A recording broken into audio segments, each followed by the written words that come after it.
27 को ध्यान में रखते हुए 4 जून से आज़ाद समाज पार्टी सत्ता परिवर्तन यात्रा शुरू करेगी, जिसकी शुरुआत उसी ज़िले से होगी जहां से आज़ाद समाज पार्टी का प्रथम संसद सदस्य जीत कर आया है, बिजनौर से।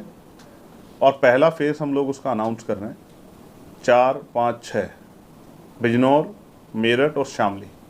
उससे पहले हमने 18 मंडलों में सम्मेलन किए थे, 8 बड़ी रैलियाँ की थी, मुस्लिम समस्या संवाद के नाम से कार्यक्रम किया था। उसके साथ साथ जो है पिछड़ा वर्ग अधिकार सम्मेलन किया था। हम इस यात्रा के जरिए अपने मुद्दों को जो हम 27 में चाहते हैं उनके लिए जोर शोर से आवाज़ उठा के जन समर्थन हासिल करने का प्रयास करेंगे, लोगों से अपनी बात रखेंगे, उत्तर प्रदेश की महान जनता से अपनी बात रखेंगे। और मुझे विश्वास है कि जैसे हमारी बात उन तक जाएगी और उनका आशीर्वाद, उनका सहयोग हमें मिलेगा, तो उत्तर प्रदेश में एक बहुत बड़ा क्रांतिकारी परिवर्तन होगा। और जो पॉलिसी हम लोग लेके जनता के बीच में आए हैं, चाहे वो कॉमन एजुकेशन पॉलिसी कक्षा 1 से 12 तक, और आज कक्षा 1 से 12 का ही नहीं, मैं आपसे कहना चाहता हूँ जिस पॉलिसी का मैं जिक्र करूँगा, आप बड़े बड़े सत्ताधारी दल भी, विपक्ष के लोग भी उस बात को जिक्र करेंगे। आप मेरी बात को उनके आगामी पीसीओ में सुन लेना। मैं चाहता हूँ मेडिकल की पढ़ाई भी फ्री हो। मैं चाहता हूँ कोई पत्रकार बनना चाहता तो मास कम्युनिकेशन की पढ़ाई भी फ्री हो। कोई इंजीनियर बनना चाहता उसकी पढ़ाई भी फ्री हो। कोई वकील बनना चाहता है, LLB LLM करना चाहता है, उसके लिए भी उसकी पढ़ाई भी फ्री। क्यों फ्री हो? क्योंकि हमारे महापुरुष ये कहते थे कि ये आपको सब कुछ दे सकते हैं लेकिन शिक्षा नहीं देंगे।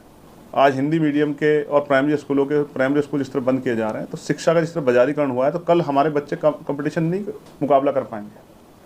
तो इसलिए चाहे वो एजुकेशन पॉलिसी हो, चाहे कॉमन हेल्थ पॉलिसी हो, चाहे एम्प्लॉयमेंट पॉलिसी हो, चाहे वो अति पिछड़े समाज को 15% अतिरिक्त आरक्षण हो 27% से बढ़ा के, चाहे वो बिजली का 300 यूनिट बिजली का विषय हो, चाहे प्रीपेड मीटर के खात्मे का विषय हो, चाहे ग्रामीण क्षेत्रों को स्मार्ट सिटी बनाने वाली सरकार तो नहीं बना पाई, लेकिन ग्रामीण क्षेत्रों में को जो है उद्योग से जोड़कर ग्रामीण गांव का विकास करने का विषय हो, चाहे वो आशा, आंगनबाड़ी, भोजन माता, पंचायत सहायक, रोजगार सेवक, होमगार्ड, PRD के जवान बहन भाइयों के लिए वेतन वृद्धि हो या सामान्य वेतन हो, चाहे सफाई कर्मचारी के लिए पक्की नौकरी हो, ठेकेदारी की नौकरियाँ खत्म करना हो, ये जो पूरे विषय हम लोगों ने बनाए, चाहे पर्यावरण का विषय हो, चाहे शहरी क्षेत्र में आवास देने का विषय, ये सारे विषय आज़ाद समाज पार्टी लेके जनता के बीच में जाएगी और जाके जनमत हासिल करने के लिए लोगों से उत्तर प्रदेश की महान जनता से अपील करेगी।